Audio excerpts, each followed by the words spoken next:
December je mesec, ki ga povezujemo z veseljem, praznovanjem in obdarovanjem. V tem času smo vsi srečni, bližnjim pa svojo ljubezen pokažemo z raznimi pokloni in darili. To je pozitiven mesec, ki nam popestri mrzle in temne zimske dni. Je pa tudi mesec, ko si trgovci prav gotovo najbolj manejo roke, saj so za obdarovanja in praznovanja potrebni nakupi. Da to ni čisto res, nam je pokazala Eko Gverila svojo predbožično zabavo s konceptom Gverila darila za Božič brez nakupov. Današnja zabava je pravzaprav zaključek kampanje, komunikacijske kampanje, ki se je začela 27. novembra na dan brez nakupov. Potem pa smo jo potegnili čez celotno to praznično obdobje do skoraj do Božiča, ko se največ nakupuje, največ zapravlja, ko se ustvari veliko odpadkov in tudi smo zelo pod stresom, ker pač vemo, da moramo za toliko prijateljev pa staršev kupiti darila, čeprav mogoče ne vemo točno, kaj si res želijo.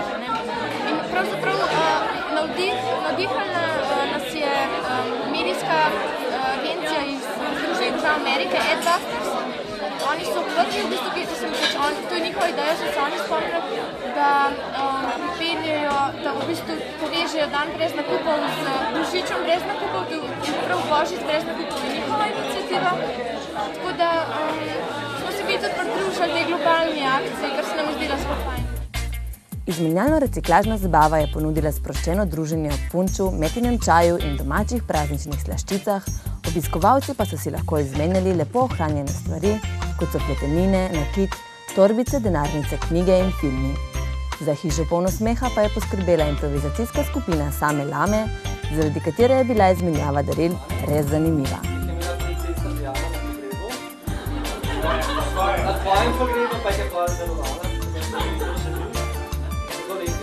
V Eko Gverili želijo spodbuditi reciklažno gibanje pri širši javnosti, zato za prihodnje leto napovedujejo mesečne izmenjalno-reciklažne zabave z vedno drugačnim fokusom.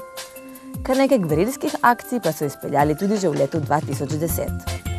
Eko Gverila je v bistvu ideja, da je treba v Sloveniji narediti drugače, v bistvu se ne da več delati za nekim žuganjem, za nekimi sramotilnimi stebri. Želimo v bistvu na sproščen način informirati javnost in jo obveščati v bistvu o našem poslanstvu, ki pa je, da postane trajnostna naravnanost pa trajnostna prizadevanja društva, v bistvu, da postanejo nekak javna vrednota. Prizadevamo se v bistvu za to, da se informira čim širšo javnost, čim širše skupine, zato smo prisotni na javnem multimediju Gem, kjer se objavljajo naše novice in imamo v bistvu tudi dnevno osvežen portal, ki je naš v bistvu glavni produkt, ki ima nekak ekologične, unikatne novice, ki jih ni, ki jih nekak veliki komercialni mediji ponavadi zapostavljajo, Eko Gverila jih pa objavlja.